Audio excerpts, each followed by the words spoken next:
Bonjour et bienvenue chez DJB Design. Heureux de vous retrouver sur cette chaîne de formation. Aujourd'hui, nous allons voir comment faire les cotations automatiquement et manuellement sur H4. Avant de continuer, je vous rappelle de vous abonner sur cette chaîne et d'activer la cloche de notification afin de profiter sur nos prochaines publications. Merci de mettre un like, de partager pour que les uns et les autres en profitent. À tout à l'heure les amis. Nous allons commencer par la cotation automatique. Elle est simple et rapide. Ça nous permet de concevoir notre projet rapidement. En moins d'une minute, on a déjà fait la cotation de tout notre projet. Donc, je vous conseille d'opter souvent, à moins que vous voulez faire beaucoup plus de détails. Bon, le principe est simple. Pour faire la cotation automatique, nous allons sélectionner tout notre projet, tout notre plan. On sélectionne, on vient ici sur documentation, puis sur annotation, puis sur cotation automatique, cotation extérieure. Nous sélectionnons. Ce petit tableau s'ouvre et là, on a les différentes cotations classées ici. En premier lieu, on a cotation générale. Deuxième lieu, on a côté géométrie externe. Troisième lieu, on a côté structure. Et quatrième lieu, on a côté ouverture. Ici, nous avons centre de l'ouverture, extrémité de l'ouverture. Donc, nous pouvons coter les ouvertures à partir des extrémités ou à partir du centre. Comme les ouvertures sont les portes et les fenêtres, ici, nous pouvons coter à partir de la taille du trou, taille nominale, taille trou, mur, ainsi de suite. Donc, nous pouvons coter les ouvertures selon la taille.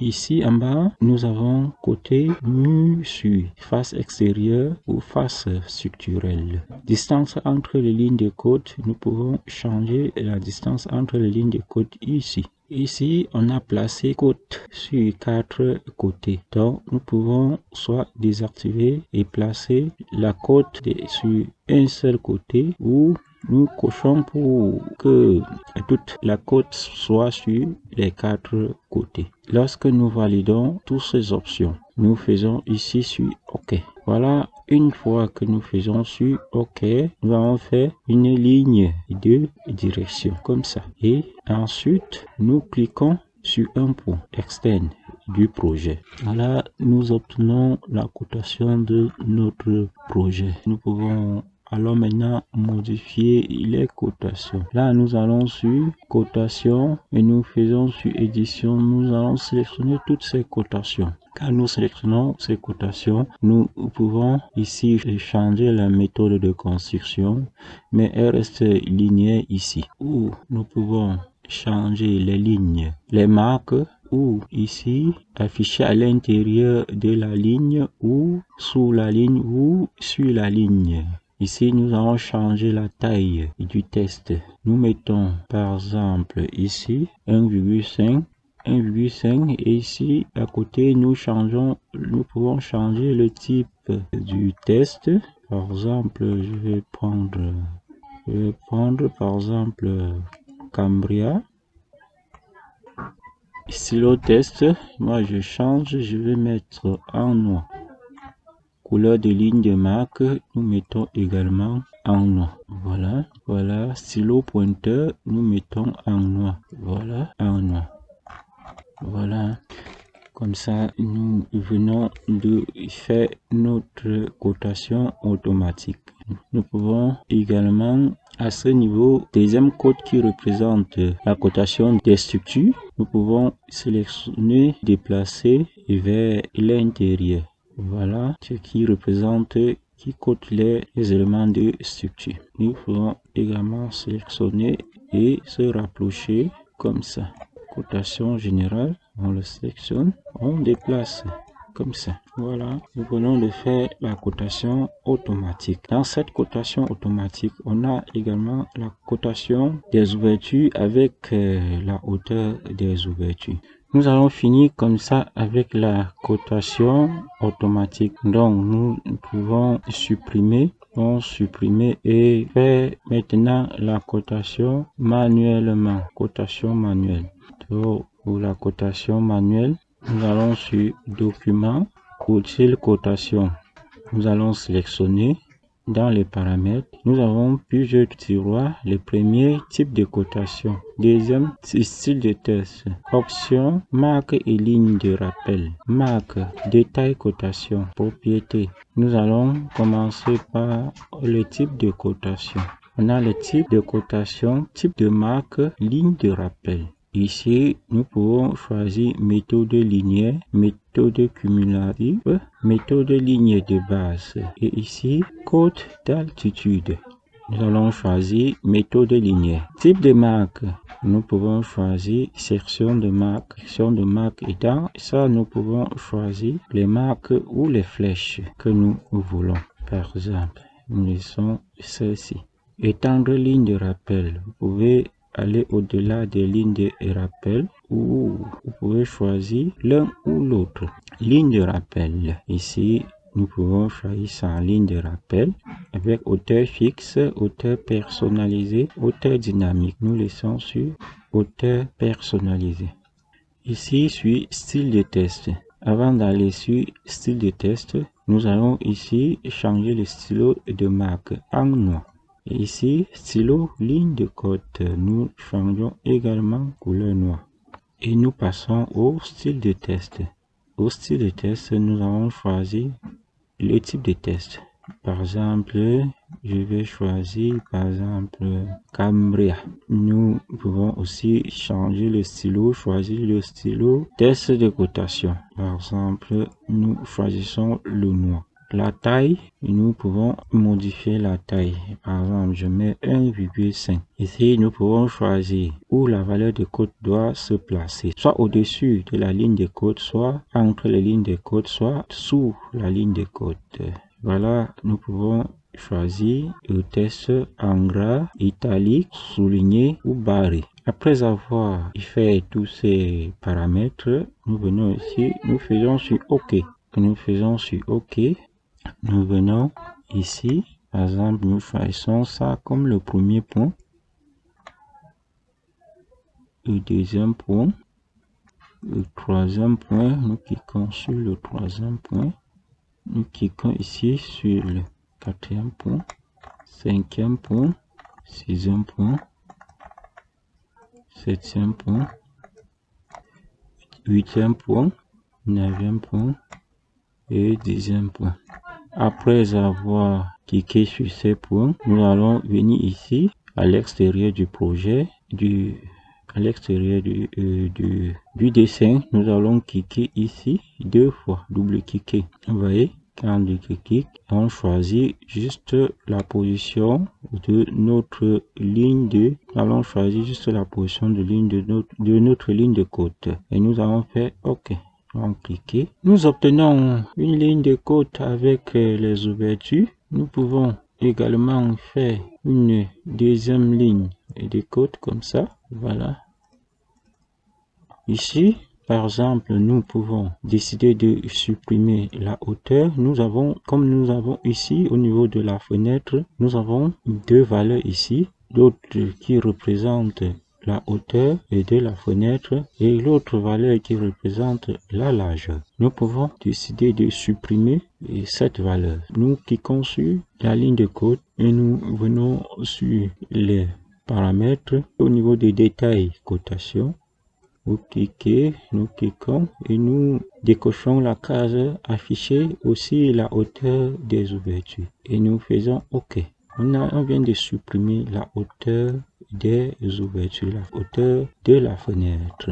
Donc, on peut également soit déplacer une valeur de code, déplacer, sélectionner et déplacer pour ajuster. Nous pouvons faire cette cotation linéaire sur tout notre projet. Nous allons aussi y voir une autre cotation, toujours manuelle. Il s'agit de l'outil cotation de niveau. Cet outil nous permet de coter les niveaux de notre projet ou les niveaux des objets placés sur notre projet. Par exemple, si nous cliquons sur outil cotation de niveau, nous cliquons, nous arrivons ici sur notre plan. Nous avons la dalle qui est active. Donc, si nous cliquons là, si nous cliquons comme nous venons de cliquer, vous voyez, nous obtenons le niveau de la dalle du plancher bas du rez-de-chaussée, plus 0,00. Si nous passons par exemple au niveau de la toiture, et que nous prenons toujours outil cotation de niveau et que nous venons, nous cliquons ici, nous observons que la toiture est au niveau plus 8,2 mètres. Voilà, c'est ça le rôle du outil cotation de niveau. Elle permet à chaque fois de vérifier le niveau ou de côté le niveau de chaque plan ou niveau de chaque objet. Nous passons à une autre cotation manuelle qui est celle de l'altitude, c'est-à-dire coter les éléments qui sont en altitude comme les coupes. Lorsque nous voulons coter par exemple les coupes, les éléments qui sont en altitude, nous allons utiliser les côtes en altitude. Voilà par exemple, si nous activons par exemple cette coupe CC, si nous activons la coupe CC, voilà cette coupe CC et nous prenons l'outil cotation. La différence ici, nous allons travailler tout à l'heure avec la méthode de construction linéaire. Ici, nous allons travailler avec la méthode de construction altitude. Donc, nous allons sélectionner cette méthode de construction et nous allons prendre aussi option de géométrie, placement de marque. Donc, nous pouvons choisir par exemple ce placement de marque ici sans indicateur ou avec indicateur. D'abord sans indicateur, voilà, nous venons par exemple, si nous ici, voilà, vous voyez que nous obtenons la cotation du niveau de la dalle du rez-de-chaussée. Ici, la dalle à l'étage, elle est à 3,6 mètres et à ce niveau de la toiture à 8,5 mètres. Ici, nous avons 8 mètres. Bon, si nous pouvons rentrer, si nous prenons toujours outil cotation et ici au niveau de indicateur, nous choisissons avec indicateur. Nous venons, nous cliquons ici. Nous avons le niveau ci est au plus ou moins 0,00. Et ici, au niveau de l'étage, nous sommes à plus 3,67 mètres. Et ici, on a au niveau de la toiture, niveau supérieur de la toiture, on est à 8,5 mètres. Donc, voilà un peu comment nous pouvons coter les altitudes des niveaux de notre projet. Nous pouvons toujours rentrer ici et choisir méthode de construction linéaire. Nous pouvons appliquer cela dessus et les coupes également. Donc, comme ceci, nous allons choisir, par exemple, nous choisissons et coter les niveaux comme ça. Voilà.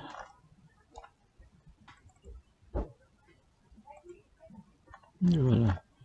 Donc, nous pouvons aussi appliquer la méthode de construction linéaire sur les cotations au niveau des coupes. C'est comme ça que nous mettons fin à ce tutoriel. Donc, si vous avez aimé, n'oubliez pas de vous abonner et d'activer la cloche de notification pour ne pas rater nos prochaines publications. Pour un petit rappel, la prochaine fois, nous allons voir comment nous pouvons embellir, décorer notre plan 2D, le rendre plus joli, comme vous voyez comme ça. Donc, décorer les surfaces en 2D sera l'objet de notre prochain tutoriel. comment décorer notre plan 2D afin de le rendre plus joli. Merci de vous abonner, d'activer la cloche de notification, liker et partager pour que les uns et les autres en profitent. À la prochaine. Bye bye. Ciao.